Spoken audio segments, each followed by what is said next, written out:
Welcome back to True Disaster. In this episode, we delve into the darkest corners of history, exploring some of the most brutal and unimaginable tortures ever devised by mankind.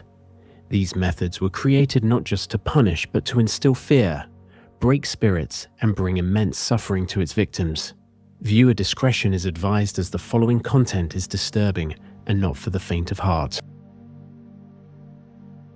The Judas cradle, also known as the Judas chair, was a brutal torture device used during the medieval period. This pyramid-shaped wooden device relied on the forces of gravity to inflict excruciating pain on its victims. A pointed wooden stake was placed upright, and the victim was lowered onto it, forcing them to sit directly over the sharp tip, targeting the most sensitive areas of the body. To increase the suffering, victims were tied by their hands and feet, preventing any movement that might relieve the pressure.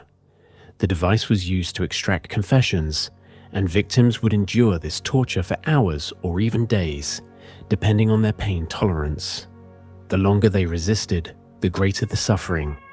Torturers often added weights to the victim's legs, intensifying the pressure and forcing the stake further into their body. This could lead to death if the victim wasn't careful, but it was a popular method to ensure the victim's prolonged agony. Another cruel tactic was to oil the stake, making it easier to penetrate, while pushing down on the victim for added bursts of pain. The most sadistic method involved briefly raising the victim off the stake to give them a temporary rest, but this wasn't mercy. It was a psychological tactic to break the victim's will, reminding them of the pain that awaited them and prolonging their suffering until they confessed. The Judas cradle was a chilling example of medieval cruelty, a device designed not just for physical torment but to strip away a victim's dignity, leaving them broken and desperate for release. Scaphism, also known as the boats or the boat torture, was one of the most horrific and grotesque methods of execution in history. This form of punishment was developed by the ancient Persians and was specifically designed to drag out suffering, making it as slow and agonizing as possible. The victim was placed between two boats, which were joined together with holes only large enough to allow the head, hands, and feet to remain exposed.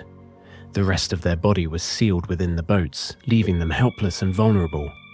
The process began when the victim was forced to drink a sickening mixture of milk and honey, which would cause them to feel nauseous and vomit. But the real horror lay in the flies, wasps, and bees attracted by the sweet substances. The victim's exposed skin, including their face, hands, and feet, would become covered with swarming insects, stinging and tormenting them relentlessly. The honey and milk mixture, however, didn't just attract insects, it also caused the victim's body to become distended and, eventually, to release liquid excrement. This created a breeding ground for worms and other parasites. As the victim's flesh began to rot in the heat, their body would be consumed from the outside in. The insects would feast on the exposed flesh, while worms and maggots burrowed into the rotting remains. The process was agonizing and prolonged, with victims suffering for days or even weeks, slowly deteriorating as their bodies became infested with vermin. The torturers would continue to feed the victim the nauseating mixture, ensuring that the torment never ceased. This was not a quick death. It was a slow, degrading, and agonizing end. The victim would eventually die from the shock, infection, dehydration, or the sheer psychological breakdown caused by the horrors of this prolonged suffering. One of the most disturbing forms of torture involves the use of rats. Rat torture, a method used across various cultures and time periods, leveraged these creatures' natural instincts to create unimaginable suffering. One of the earliest accounts comes from the infamous Rat's Dungeon in the Tower of London, described by Catholic writers during the Elizabethan era.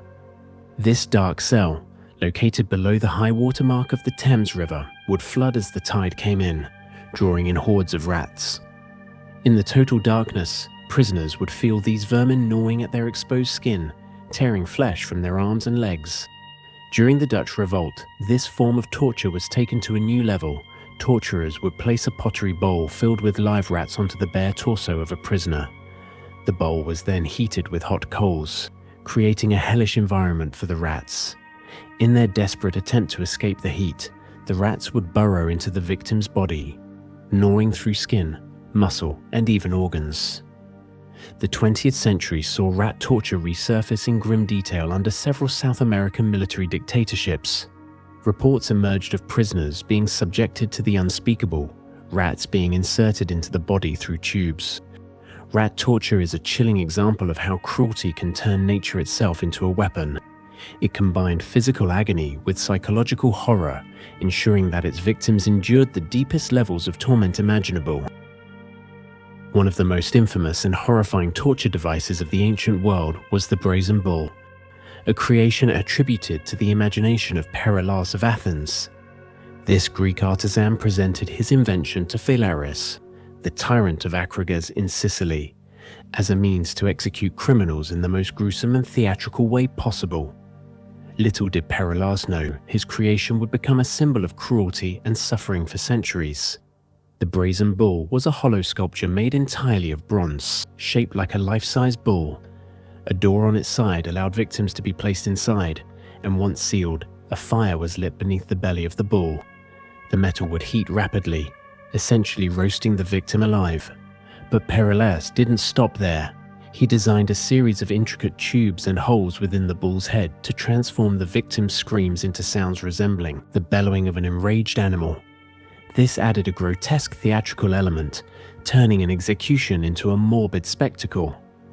Legend has it that Phalaris was so impressed by the device that he decided to test it on its creator. Perillus was locked inside the brazen bull and subjected to the very torture he had envisioned for others. The brazen bull became a favored method of execution under tyrants and oppressive regimes. Victims suffered unbearable pain as their bodies were slowly cooked, and the sound of their distorted screams only heightened the horror for onlookers. The breaking wheel, also known as the Catherine wheel or execution wheel, was a notorious torture and execution device used in medieval Europe. Its purpose was not only to execute but to inflict prolonged agony. Victims, often convicted of heinous crimes like murder or treason, were bound to the wheel where executioners shattered their limbs with heavy iron bars. The goal was to break their bones, starting with the legs and working upwards, often using sharp-edged timbers to intensify the pain. Once the victim was left with broken limbs, they would be tied or braided to the wheel, sometimes with their body arranged like a crucifix. The wheel was then hoisted into the air, leaving the victim exposed for hours or even days to the elements and scavengers like vultures, which would peck at their remains. In some cases, a fatal blow would be delivered, either a decapitation or strangulation, but often the victim would be left to die slowly, sometimes surviving for days in unimaginable pain. The public display of the victim's shattered body acted as both punishment and a gruesome warning to others. Flaying, or the act of skinning someone alive, was one of the most agonizing torture methods ever devised. Used by ancient civilizations such as the Assyrians, Aztecs, and Persians, as well as in parts of medieval Europe, it was often employed as a punishment for treason, sacrilege, or rebellion. The process began with the executioner making precise incisions near the extremities, fingers, toes, or face, then carefully peeling the skin away. Victims were kept alive during the ordeal, enduring unimaginable pain as their nerve endings were exposed. To prolong the suffering, executioners sometimes started with smaller areas, such as the hands or face, before moving to larger sections of the body. In some instances, the flayed skin was hung as a gruesome display of power or to desecrate the victim further. Those subjected to flaying often died from shock, massive blood loss, or infections caused by the exposed tissue. Impalement was a particularly horrifying form of torture and execution, designed to inflict maximum agony over hours, or even days. This brutal method dates back to ancient civilizations such as the Assyrians and Babylonians, but gained infamy during the rule of Vlad the Impaler in the 15th century, who reportedly used it to execute tens of thousands of his enemies. The process involved driving a long wooden or metal stake through the victim's body. In some cases, the stake was inserted through the abdomen, chest, or even the mouth.